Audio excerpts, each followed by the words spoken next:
అయితే మనతో ఒక స్పెషల్ గెస్ట్ ఉన్నారు. నేను స్పెషల్ గెస్ట్ ఎందుకు అంటున్నానంటే తను నిజంగా స్పెషలే. ఒక ట్రాన్స్జెండర్, తను ఒక ఆర్టిస్ట్, తను ఒక సింగర్, ఇదని చెప్పడానికి లేదు. సో తనే మన చంద్రముఖి గారు.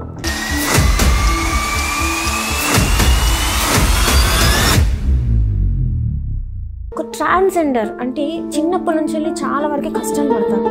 మానసికంగా ఉన్న ప్రాబ్లం కాదు, శారీరకంగా ఉన్నటువంటి ప్రాబ్లం అది. వీడేంది ఆడబట్టలోలాగా బిహేవ్ చేస్తున్నాడు, మనని శిక్షించడం స్టార్ట్ చేస్తారు. ఇప్పుడు మీరు మీ మ్యారేజ్ అయిన తర్వాత, అంటే మీ మ్యారేజ్ కన్నా ముందు తను చెప్పాడా వద్దు ఇదంతా ఆపేసే, మనం మన లైఫ్ని మన ఇద్దరం మన లైఫ్ డే 1 నుంచి వీ హ్యావ్ దట్ బాండింగ్. చంద్ర ఉద్యోగం చూసుకో, ఇవద్దు. చంద్ర నువ్వు జాబ్ చేస్తే సొసైటీ, నువ్వు చదువుకున్నావు, నువ్వు ఉద్యోగం చేయి, నువ్వు ఉద్యోగం చేస్తే ఇంకా మంచి లైఫ్ లీడ్ చేయొచ్చు. ఆయన ప్రెషర్ వల్లే నేను 2011లో నేను జాబ్ జాయిన్ అయింది. ఆయన ప్రెషర్ వల్లే నేను జాబ్ చేయటం, కానీ ప్రెషర్ కాదు, సపోర్ట్ వల్ల జాబ్ చేయటం. ఇంత మీరు బాగా చదువుకున్నారు, మీలాంటి వాళ్ళు చాలామంది ఉన్నారు, ఉస్మానియాలో డాక్టర్స్ కూడా ఉన్నారు. లైక్ ఎందుకు మీరందరూ కలిసి అవేర్నెస్ క్రియేట్ చేయలేకపోతే? అలా మీరు అనుకుంటున్నారు, ఇట్స్ అన్ అవేర్నెస్. ప్రతిరోజు చెప్తుంటాం ఎన్నో. ఎందుకంటే ఇప్పటికీ స్టిల్ అవేర్నెస్ వేరు, యాక్సెసిబిలిటీ వేరు. రాజకీయ నాయకులం కాదు కదా మేము ప్రామిసులు చేసేసి వదిలేయడానికి.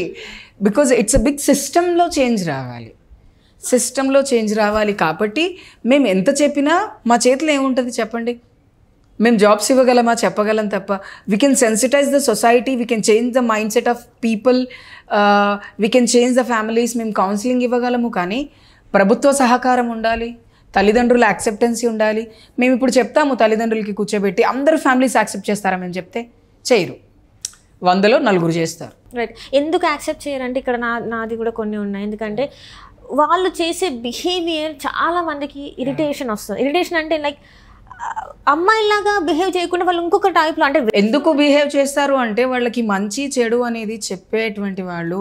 అండ్ ఇంకొకటి ఏంటంటే వాళ్ళు ఎప్పుడు మీరు అనుకుంటారు హిజ్రాలు అంటే ఈ ట్రాన్స్ మహిళలన్నా కొజ్జోలు అనే మాట్లాడతారు. కొజ్జోలు అన్న మాట బూత్ ఏం కాదు, దాన్ని బూతుగా చూడకండి. హిజ్రాలకి పర్యాయ పదం కొజ్జా అని. అండ్ వన్ మోర్ థింగ్ ఏంటంటే మీరు చెప్పారు హిజ్రా, ఈ కొజ్జా, లైక్ ఇప్పుడు కొత్తగా LGBTQ అని వచ్చింది, అండ్ గేస్. అసలు ఏంటి ఇప్పుడు సొసైటీలో అసలు ఎవరు ఏంటి అనేది తెలుసుకోలేని పరిస్థితి. గేస్ అంటే వాళ్ళు పురుషులను ఇష్టపడతారు, పురుషులుగానే ఉంటారు వాళ్ళు చూడ్డానికి, అది వాళ్ళ సెక్షువల్ చాయిస్. Got it? అంటే ఇప్పుడు వాళ్ళు ట్రాన్స్కి అవ్వరు, ఏం కారు. గేస్ అంటే వాళ్ళు ఆడపిల్లలాగా బిహేవ్ చేస్తారు, కొంచెం వాళ్ళు మ్యాన్లీగానే ఉంటారు, వాళ్ళు చీరలు కట్టుకోవడానికి ఇష్టపడరు, వాళ్ళు ఎలా పుట్టారో అలాగే ఉండాలనుకుంటారు, అలాగే ఉండి వేరే పురుషులతో ఫిజికల్ రిలేషన్షిప్ పెట్టుకుంటారు. And whatever the relationship they are gays. L అంటే లెస్బియన్స్ అంటే who attracted women attracted with a women, girl attracted with girl, వాళ్ళు లెస్బియన్స్. అక్కడ కూడా సెక్షువల్ చాయిస్ అండర్లైన్ చేసుకుంటారు. Okay, sexual choice. బయోసెక్షువల్స్ ఆడవాళ్ళతో పడుకుంటారు, గేస్తో పడుకుంటారు, లెస్బియన్స్ అంటే వాళ్ళు బయోసెక్షువల్ అని ఎవరిని అంటారంటే అమ్మాయిలతో అబ్బాయిలతో పడుకునే వాళ్ళని బయోసెక్షువల్స్ అంటారు, బయో సెక్స్తో పడుకుంటారు. ట్రాన్స్జెండర్స్ అని, ట్రాన్స్ విమెన్స్ అని ఎవరిని అంటారు? ఎవరైతే చిన్నప్పటి నుంచి ఆడవాళ్ళ ఫీలింగ్స్ ఉండి వాళ్ళని వాళ్ళ ఆడవాళ్ళగా మార్చుకున్నారు కాబట్టే వాళ్ళు ట్రాన్స్ విమెన్స్ తప్ప వాళ్ళ అబ్బాయిలతో సెక్స్ చేసినందుకు ట్రాన్స్ విమెన్స్ కాదు. మేము సెక్స్ వర్క్ చేయడానికి ఆడపిల్లల్లాగా మారలేదు, మమ్మల్ని మేము ఆడపిల్లల్లాగా లైఫ్ని లీడ్ చేయాలనుకొని మారాం. ఈ మూడిటికి ఇప్పుడు మాకు ఎంత తేడా ఉంది? వాళ్ళ ఓరియంటేషన్, వాళ్ళ identification with the sexual choices ఉన్నాయి, బట్ మాది సెక్షువల్ చాయిస్ కాదు కదా. రైట్. సెక్షువాలిటీ వేరు, జెండర్ వేరు. Mostly they select the sexuality, then they'll reveal the gender, but we reveal our sexuality కాదు, వీళ్ళు రివీల్ జెండర్ అనమాట. ఈ బైఫర్కేషన్స్ ఉన్నాయి. చాలా వరకు ఇబ్బందులు పడ్డారు, అన్నీ అవుతుంది. వన్స్ మీరు ఒక్కసారి ఇంట్లోకి వెళ్ళి బయటకు వచ్చిన తర్వాత, అంటే మీరు ఇంట్లో ఉన్నప్పుడు నేను ఇలా చేంజ్ అవుతాను, ఇలా ఆపరేషన్ చేయించుకుంటాను అంటే ఇంట్లో ఒప్పుకోరు, మీరు బయటకు వచ్చేస్తారు. చాలా తక్కువ మంది ఫ్యామిలీస్లో ఒప్పుకుంటారేమో, అది నాకు తెలియదు, నేను ఇంతవరకు చూడలేదు. ఉన్నారని మీరు చెప్తున్నారు. బయటకు వచ్చిన తర్వాత మీ ఆపరేషన్స్ కోసం, మీరు ఇందాక చెప్పారు ఆపరేషన్స్ కోసం ఎంత ఖర్చు చేస్తారు? చాలా ఖర్చు అవుతుంది. యాక్చువల్లీ ఏంటంటే మా గురువు ఎవరైతే ఉంటారో మేము అడుక్కున్న డబ్బులు ఆవిడ దగ్గర దాచిపెడతాం. మీరు అడుక్కొని వాళ్ళకి అడుక్కొని దాచిపెట్టుకుంటాం. సెక్స్ వర్క్ చేసి అంటే తినడానికి కావాల్సింది పెట్టుకొని మిగతా డబ్బులు సేవింగ్స్ చేస్తామన్నమాట. బ్యాంక్స్లో కాదు, ఇంట్లోనే సేవింగ్స్ చేసుకుంటాం. మరి వాళ్ళు మోసం చేయరు మిమ్మల్ని? తక్కువ చేసేవాళ్ళు ఇప్పుడు చేసేవాళ్ళు ఎక్కువ అయ్యారు. అదేదో మీ దగ్గర దాచిపెట్టుకోవచ్చు కదా, ఎందుకు వాళ్ళ దగ్గర? బ్యాంక్ అకౌంట్స్ ఇవన్నీ కొంచెం పెద్ద ప్రాసెస్ కదా. మన దగ్గర ముందు మన ఇంట్లో వాళ్ళు మన ఆధార్ కార్డులు, మన ఓటర్ ఐడి కార్డులు ఇవ్వరు, మన చదువుకున్న సర్టిఫికేట్స్ ఇవ్వరు. ఎందుకంటే బయటికి వెళ్ళి ఏమైనా మిస్గైడ్ చేస్తారేమో, మనకి అడ్రస్ ప్రూఫ్స్ ఇవ్వడానికే భయపడతారు పేరెంట్స్. ఇప్పుడు చాలా వరకు ఉన్న ట్రాన్స్ ఉమెన్స్ ఎవరైతే ఉన్నారో వాళ్ళకి అసలు వాళ్ళ ఐడెంటిటీ అనేది ఉండదంటారా? వాళ్ళ ఎవరైతే జూనియర్స్ దగ్గర చాలా తక్కువ, సీనియర్స్ అందరూ ఇప్పుడు Aadhaar cards, voter ID cards, pan cards ఇవన్నీ చేయించుకున్నారు. సో 2 లక్షల నుంచి 7.5 లక్షల వరకు ఖర్చు పెడతారు శరీరం మీద, ఒక మేల్ టు ఫీమేల్ ట్రాన్సిషన్. దాంట్లో there is vaginoplastic surgery, there is sex reassignment surgery, there is sigmoid అని ఒక surgery, there is different surgeries ఉన్నాయి. ఇప్పుడు మీరు చెప్పారు 2 లక్షల నుంచి 7 లక్షల వరకు ఖర్చు చేస్తారన్నారు కదా, ఇంత సంపాదించాలంటే మీకు ఎంత టైం పడుతుంది? చాలా టైం పడుతుంది, అందుకే కదా గురువులు సపోర్ట్ చేస్తారు. అండ్ అంటే ఆఫ్టర్ ఒకసారి done with your operation, so మీ బాడీలో మీకు తెలిసిపోతుందా right now we are complete women అని చెప్పేసి మీరు అనిపిస్తుందా? ముందు ప్రశాంతంగా నిద్రపోతాం కదా, అప్పటిదాకా మీ మనసులో ఉండదు, మనసులో ఉండదు, మనిషిలా ఉండడు. తెలియని ఒక మానసిక ఒత్తిడి అని అంటారు కదా, దానికి చాలా లోన్ అయిపోతారు. Actually a complicated subject actually for trans womens. ఎలా అంటే అది చాలా చాలా చాలా చాలా ఇబ్బందిగా ఉంటుంది లైఫ్, సర్జరీ లైఫ్ అనేది. Everyone will face that. అంటే చాలా ఈజీగా అరే వీడు ముంబై వెళ్ళి చేసేసుకొని వచ్చాడు అని చాలా ఈజీగా చెప్పేస్తారు. అంత ఈజీ కాదు. సర్జరీస్ ఆర్ లైక్ రీబర్త్, చనిపోయి మళ్ళీ పుట్టడమే. మీరు అంటారు కదా పిల్లల్ని కనడం అంటే చనిపోయి బ్రతకటం అమ్మ అని. The same thing. It use to bleed much, 40 to 50 days bed rest. ఇప్పుడు ఒక అడుగు తీసి అడుగు వేయడానికి రాదు సర్జరీ అయిన తర్వాత. మాకు ఇక్కడెక్కడో సర్జరీ కాదు, 2 తొడల మధ్య సర్జరీ జరుగుతుంది. అది ఎంత ఇబ్బందిగా ఉంటుంది అంటే వాక్ చేయలేము. Community can only take care of that surgeries, none other people can take care of that surgeries. అమ్మ నాన్నకు తెలియదు ఎలా చూసుకోవాలో సర్జరీ అయిన తర్వాత. నేను అంత ఎమోషనల్ ఎందుకంటే ఇట్స్ బిగ్ పెయిన్.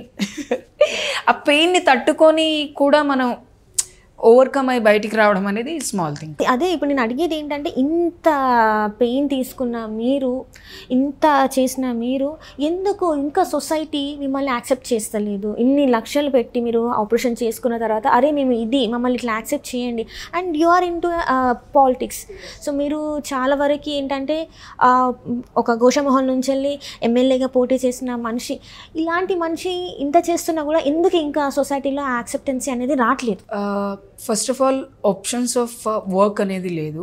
అది ఉంటే ఫ్యామిలీస్ అందరూ యాక్సెప్ట్ చేస్తారు. నేను ఒక మాట చెప్పిన, నేను ఇప్పుడు మీ కూతురు అనుకో, నువ్వు సిరి నేను నీ కూతుర్ని, నేను ఆడపిల్లగా ఉన్నాను, నన్ను యాక్సెప్ట్ చేసావు, కానీ నేను ఉద్యోగం చేయలేను ఎందుకంటే నాకు ఉద్యోగ అవకాశాలు లేవు. నేను చదువుకోలేను ఎందుకంటే నాకు చదువుకు అవకాశం లేదు.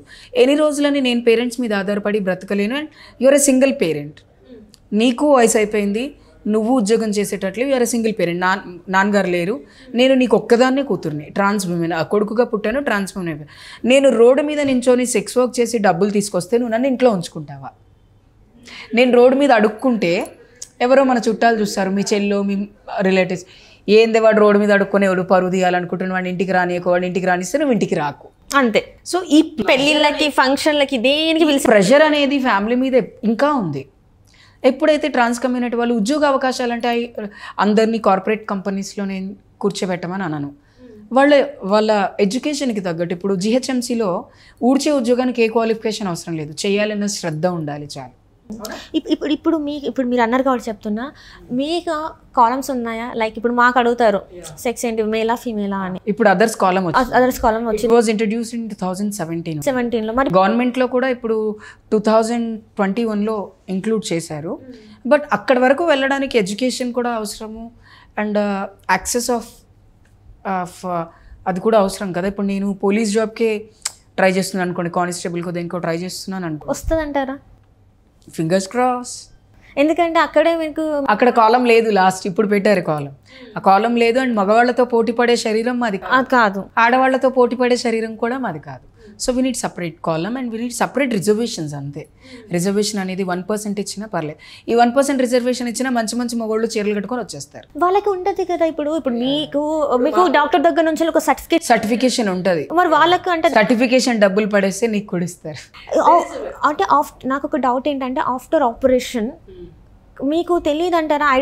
అంత ఐడెంటిఫై చేయలేనంత ఉంటుందా, లేకపోతే క్రైమ్ రేట్ పెరిగింది కదా, ఓకే అట్లా అని.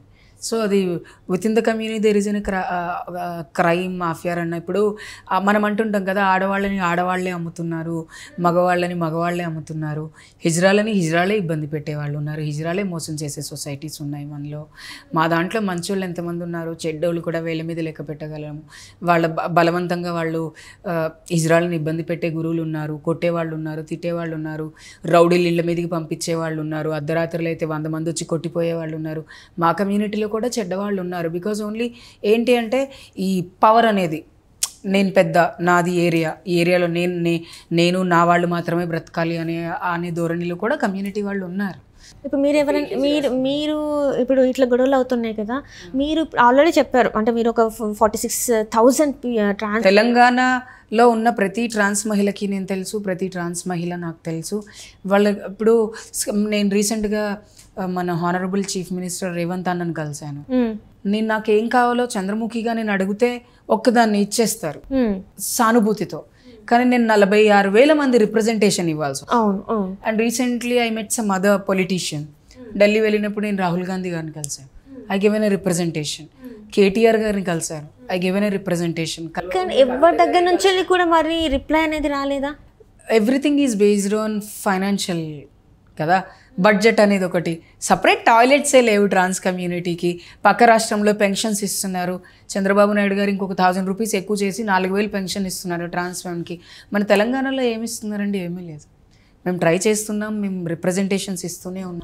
యాక్చువల్గా ఇక్కడ దీనికి నేను ఒకటి అంటాను, మీరు ఇది తప్పుగా తీసుకుంటారు, ఎలా తీసుకుంటారో నాకు తెలియదు, కానీ మీకు రిజర్వేషన్స్ ఎందుకు అని చెప్పేసి చాలామంది అనడం. ఆడవాళ్ళకి రిజర్వేషన్ ఎందుకు ఇచ్చారు? నేను చెప్తాను వినండి. ఎందుకంటే మీరు ఒక పెళ్ళికి వెళ్ళినా, ఒక షాపింగ్ మాల్ ఓపెన్ చేయడానికి వెళ్ళినా మీరు ఛార్జ్ చేసేది కొన్ని లక్షల్లో ఉంటుందని చెప్పేసి బయట ఒక టాక్. నాకు తెలియదు, అది నేను విన్నది మాత్రం చెప్తాను. సో ఇన్ని ల్యాక్స్ తీసుకున్న వాళ్ళకి వీళ్ళకి ఎందుకు రిజర్వేషన్స్? సో అంటే ఎన్ని రోజులను అడుక్కుంటూనే బ్రతుకుతాము అని కదా. ఇంకొకటి ఏమిటంటే వీళ్ళు అసలు నేచర్కి విరుద్ధం అని చెప్పేసి అసలు వీళ్ళ ఇప్పుడు మేము నేచర్కి విరుద్ధం అనుకుంటే మీరు పీల్చుకునే గాలి మేము పీల్చుకుని ఎలా బ్రతికున్నాం? మహాభారతంలో, రామాయణంలో, మహాభారతంలో శిఖండి ఎక్కడి నుంచి వచ్చింది, రామాయణంలో మోహిని ఎక్కడి నుంచి వచ్చింది, వీళ్ళందరూ ఎక్కడి నుంచి వచ్చారు? అన్ని యుగాల్లో ఉన్నారు కదా ట్రాన్స్ కమ్యూనిటీ వాళ్ళు. నేచర్కి విరుద్ధం అని నేను అనను. బికాస్ నేచర్ ఎవరికైనా, నేచర్ ఈజ్ ఎ ప్రకృతి, అంతే కదా. నేచర్ అంటే ప్రకృతియే కదా. ప్రకృతి ఎవరితోటన్నా మాట్లాడి వీళ్ళు ఈ గ్రహం వాళ్ళు కాదు అనలేదు కదా. మీరు మీ అమ్మ ఊమ్ నుంచి ఎలా పుట్టారో మేము కూడా మా అమ్మ కడుపులోంచి అలాగే పుట్టాం. మీ అమ్మ నాన్న ఎలాగైతే మిమ్మల్ని కన్నారో మమ్మల్ని అలాగే కన్నారు కదా. ఇంకా విరుద్ధం ఎలా అవుతుంది? ఇప్పుడు అడుక్కునే వాళ్ళు 1000 డిమాండ్ చేస్తారు అని మీరు ఓపెన్గా అన్నారు. అవునండి, డిమాండ్ చేస్తున్నాము. 1,00,000 ఇచ్చేవాడు ఉంటాడు, 50,000 ఇచ్చేవాడు ఉంటాడు, 10,000 ఇచ్చేవాడు ఉంటాడు, 2,000 ఇచ్చేవాడు ఉంటాడు, 1,100 ఇచ్చేవాడు కూడా ఉంటాడు. సో ఇప్పుడు మేము పెన్షన్స్ అడిగేది ఎందుకు అంటే ప్రభుత్వంలో మాకంటూ ఒక ఐడెంటిటీ కోసం. ఇవాళ పెన్షన్స్ ఇచ్చిన వాళ్ళు రేపు ఉద్యోగాలు ఇస్తే అడుక్కునే వాళ్ళు తగ్గుతారు కదా. కాకపోతే ఇక్కడ ఏంటంటే ట్రాన్స్ ఉమెన్స్ చాలా ఒక టైప్లో బిహేవ్ చేస్తారు. వీళ్ళు బయటనే ఇట్లా ఉన్నారు, వన్స్ ఒకసారి ఇట్లాంటి ఉద్యోగాలు ఇస్తే వీళ్ళు ఇంకెట్లా అక్కడ ఉన్న మొత్తం ఏదైతే ఉంటారో దాన్ని డిస్టర్బ్ చేసే అవకాశాలు ఎక్కువ ఉన్నాయని కూడా. అది mind setup, people mind setup మారాలి. ఇప్పుడు మీరు నా ముందు కూర్చున్నారు, మీరు ఎంతోమంది ట్రాన్స్ ఉమెన్స్ని చూశారు. మెచ్యూరిటీ లెవెల్స్ ఉంటాయి కొంతమందికి, నాన్ మెచ్యూరిటీ పిల్లలు ఉంటారు. పిల్లలకి చెప్తాం కదా, మనం పిల్లలకి ఎట్లా చెప్తామో ఒక బాధ్యతకరమైన ఉద్యోగం ఇచ్చినప్పుడు డూస్ అండ్ డోంట్స్ అనేవి ఉంటాయి. ఖచ్చితంగా వర్క్ ప్లేస్లో నేను ఇంత రిజర్వ్డ్గా ఉన్నా, నా మీద సెక్షువల్ హరాస్మెంట్ జరిగితే నేను కంప్లైంట్ చేస్తే నువ్వు ట్రాన్స్ మహిళవే కదా, నువ్వు మామూలుగా ఒకప్పుడు సెక్స్ వర్క్ చేస్తుంటే ఇప్పుడు చేస్తే తప్పేంటి అని అనొచ్చా? మరి కొంతమంది అనేవాళ్ళు లేరంటారా? ఉన్నారు కదా. That is what I'm saying. Work ప్లేస్లో కూడా ఎన్విరాన్మెంట్ నీట్గా ఉండాలి. Then I won't behave, they won't behave with me. So పీపుల్లో మైండ్ సెట్ చేంజ్ అవ్వాలి, కమ్యూనిటీ మైండ్ సెట్ చాలా చేంజ్ అవ్వాలి, కమ్యూనిటీకి కౌన్సిలింగ్ కావాలి. ఎప్పుడు మీరు కమ్యూనిటీని ఎప్పుడు దూరంగానే చూస్తారు, దగ్గర నుంచి చూడరు. దగ్గర నుంచి చూస్తే కమ్యూనిటీ చాలా క్లోజ్గా ఉంటుంది. ఎవరితో రూడ్గా బిహేవ్ చేస్తారంటే, ఇప్పుడు నువ్వు నన్ను తిడితే నేను తిడతా, మీరు నోరు తెరిస్తే అన్ని ఒకలాంటి మాటలు వస్తాయని కూడా విన్నాను. అందరూ మాట్లాడరు. ఎందుకు? ఎదుటివాడు ప్రేమగా పలకరిస్తే మనం ప్రేమగానే పలకరిస్తాం. నువ్వు వసే అంటే ఏందే అంట, నేను నువ్వు నన్ను వసే అని అన్నావు అనుకో, నేను నేను ఏందే అంట. ఇంకా దీనికన్నా మించి కూడా ఏమండి అని నువ్వు అంటే చెప్పండి అని నేను అంట. ఇప్పుడు రాత్రి నువ్వు వేడ నుంచి ఉంటావు అంటే నీకెందుకురా అంట. ఇప్పుడు మీ ప్రశ్నకి నా రియాక్షన్ అలాగే ఉంటుంది. అంటే యాక్షన్కి రియాక్షన్ తప్ప వాంటెడ్లీ ఎవరు హిజ్రాలు ఎవరిని తిట్టరండి. నిజమే అంటారా? నిజంగా తిట్టరు. కొంతమంది రేర్గా కొంతమంది అబ్బాయిల దగ్గరికి వెళ్ళి కావాలని గొడవ పడే వాళ్ళు ఉన్నారు అంటే మీరు నమ్ముతారా? నమ్ముతాను. కావాలని వాళ్ళ దగ్గర ఉన్న వాళ్ళు ఇంటి ఇవ్వడానికి వెళ్ళినా కూడా ఇంత కావాలని డిమాండ్ చేసే వాళ్ళు ఉన్నారు, లేరని నేను ఎప్పుడు. మరి ఇలా ఇంతమంది ఆడవాళ్ళల్లో మగవాళ్ళల్లో హిజ్రాళ్ళల్లో అందరూ పాలతో కడిగిన వాళ్ళు ఎవ్వరూ లేరు. అందరూ వాళ్ళ పరిధిలో వాళ్ళు చిన్న చిన్న తప్పులు చేస్తూనే ఉంటారు. ఇప్పుడు కొంతమంది విమెన్స్ మీద చాలా రెస్పెక్టబుల్ పీపుల్ని చూస్తాం, కొంతమంది దే వోంట్ కేర్ విమెన్. ఖచ్చితంగా అది ఉంది. ద సేమ్ టైం ఈ హిజ్రా వ్యవస్థలో కూడా మంచి వాళ్ళు ఉన్నారు, చెడ్డవాళ్ళు ఉన్నారు, గూండాలు ఉన్నారు, రౌడీలు ఉన్నారు, పచ్చి బూతులు తప్ప వేరే మాటలు మాట్లాడని వాళ్ళు కూడా ఉన్నారు. రైట్. ఎందుకంటే నేను చూసేది ఏంటంటే చాలామంది మిమ్మల్ని అరే వీళ్ళు వస్తున్నారు అని చెప్పి మీకు చాలా వార్మ్ హార్ట్తో ఇట్లా వార్మ్ వెల్కమ్. అక్క కనపడ్డది, 10 రూపాయలు ఇచ్చి బ్లెస్సింగ్స్ తీసుకొని వెళ్దాం. షాప్ ఓపెనింగ్ కానీ ఇంట్లో ఒక బాబు పాప పుట్టిన ఇంట్లో శుభకరం చేసినా కూడా మిమ్మల్ని ఎంత బాగా there is a negative and మిమ్మల్ని అంతే ఘోరంగా విమర్శించే వాళ్ళని కూడా చూసాను నేను. నేను కూడా చూస్తాను. ఎందుకు? ఇప్పుడు based on behaviour, BCC behaviour communication change అనేది రావాలి. ఎందుకంటే చెప్పేవాళ్ళు ఉండక కొంతమంది చెడిపోతారు, ఇలా ఉంటేనే డబ్బులు వస్తున్నాయని కొంతమంది అలాగే ఉండిపోతారు. అండ్ కొంతమంది ఏంటి అంటే అసలు ఎందుకు బ్రతుకుతున్నామో తెలియకుండా ఒక టాక్సిక్ లైఫ్ని లీడ్ చేస్తుంటారు. They are toxic people only who behave rude at the time. And వాళ్ళు వెరీ లోలో ఉంటారు ఎప్పుడు కూడా. కొంతమందికి మందుకు బానిస అవుతారు, కొంతమంది మనిషికి బానిస అవుతారు, కొంతమంది దేవుడికి బానిస అవుతారు, కొంతమంది అమ్మ నాన్నలకి బానిసలు అవుతారు, కొంతమంది హస్బెండ్స్కి బానిసలు అవుతారు. ఎవ్రీథింగ్ ఈజ్ బేస్డ్ ఆన్ ఆ రిలేషన్షిప్స్ అండ్ ఆ సరౌండింగ్స్ అండి. నేను నిజంగా చెప్తున్నా కదా, ఎవ్రీవన్, ఆడపిల్ల అయినా సరే మగపిల్లోడైనా సరే. కొంతమంది అబ్బాయిలను చూస్తే వాళ్ళ కాళ్ళు కడిగి తల మీద పోసుకోవాలన్నంత ప్రేమ చూపిస్తారు, వాళ్ళు చాలా బాగా చూసుకుంటారు. కొంతమంది అమ్మాయిలను చూస్తే అరే ఇలా ఉండాలా ఉంటే అనుకుంటాం.